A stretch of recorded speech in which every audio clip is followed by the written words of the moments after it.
Guys, कभी आपको ऐसा फील हो कि कोई आपको देख रहा है और अगर आप इसको कंफर्म करना चाहते हो कि वो आपको घूर रहा था या नहीं, तो उसका एक गजब का ट्रिक है मेरे पास। जरा ध्यान से सुनिएगा।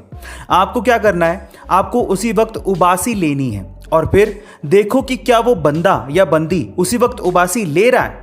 अगर हाँ, तो पूरी आशंका है कि वो आपको घूर रहा था या घूर रही थी, क्योंकि उबासी कंटेजियस हो। बड़ी बड़ी कंपनियां आपके दिमाग के साथ खेल के किस तरह से ज्यादा माल आपको बेच देती हैं, इसका एक और एग्जांपल सुनिएगा, बड़ा मजेदार है। कंपनियां क्या करती हैं कि एक ही प्रोडक्ट के अलग अलग साइज या क्वांटिटी का पैक निकाल देती हैं, जैसे कि small pack, medium pack, large pack. इससे ज्यादातर लोगों का ध्यान भटक जाता है, जिससे वो प्रोडक्ट के बारे में ना सोचकर ये सोचने लगते हैं कि मैं कौन सा पैक खरीदूं, मुझे कौन सा सस्ता पड़ेगा, स्मॉल, मीडियम या लार्ज। मजे की बात यह भी है कि कंपनियां स्मॉल पैक और लार्ज पैक के बीच में प्राइसिंग का ज्यादा डिफरेंस नहीं रखती। इससे अधिकतर लोग लार्ज पैक ही खरीदते हैं। ऐसा करके कंपनियां कस्टमर की जेब से ज्यादा पैसा निकलवा लेती हैं और उन्हें गाइस, अगर आपको हिचकी बहुत ज्यादा आती है या फिर अगर आपको भूख नहीं लगती या फिर सोते समय आप खराटे बहुत ज्यादा मारते हो, इन समस्याओं को दूर करने के कुछ घरेलू इलाज हैं। जरा ध्यान से सुनिएगा। सबसे पहला, अगर आपको हिचकी बहुत ज्यादा आती है तो आप पुदीने के पत्तों को चबाइए या फिर नींबू को काट कर उस पर सेंधा नमक लगाकर नींबू को जीभ पे लगाइए, आपको आराम जरूर मिलेगा।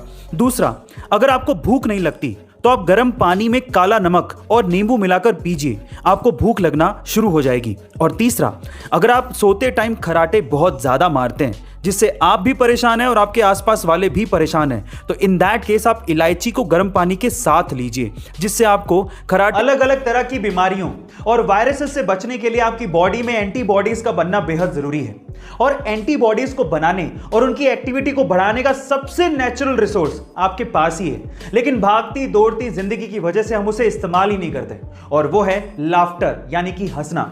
एक स्टडी के अनुसार पता लगा है कि अगर आप हंसते हैं तो हंसने से 20% तक आपकी बॉडी में एंटीबॉडीज की एक्टिविटीज बढ़ जाती है, जिससे वायरसेस और ट्यूमर जैसे सेल्स को खत्म करने में मदद मिलती है। सो गाइस, हंसिए, मुस्कुराइए जितना हो। पुराने समय में ऐसी ऐसी कुप्रथाएं प्रचलित थी जिन्हें सुन के आपके होश उड़ जाएंगे, और उनमें से एक थी ब्रेस्ट टैक्स। क्या थी ये कुप्रथा, चलिए जानते हैं। केरल के त्रावणकोर में 18वीं सदी की शुरुआत में निचली जाति की महिलाओं को अपने स्तनों को ढकने का अधिकार ही नहीं था, और अगर उन्हें अपना स्तन ढकना हो तो उन्हें टैक्स देना पड़ता था।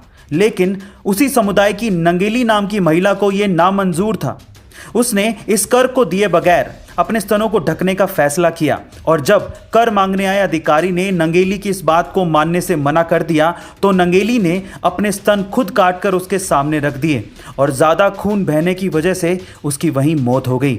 इस घटना के बाद 1814 में त्रावणकोर के राजा ने ब्रेस्ट टैक्स नामक इस कुप्रथा को खत्म कर दिया। गाइस, महिलाओं के अधिकार के लिए लड़ने वाली इस वीरांगना नंगेली के बारे में आपका क्या ख्याल है, कमेंट सेक्शन में जरूर लिखिएगा। और ऐसे अमेजिंग वीडियोस के लिए शेयर, सब्सक्राइब एंड लाइक। मिलता है अगली वीडियो में।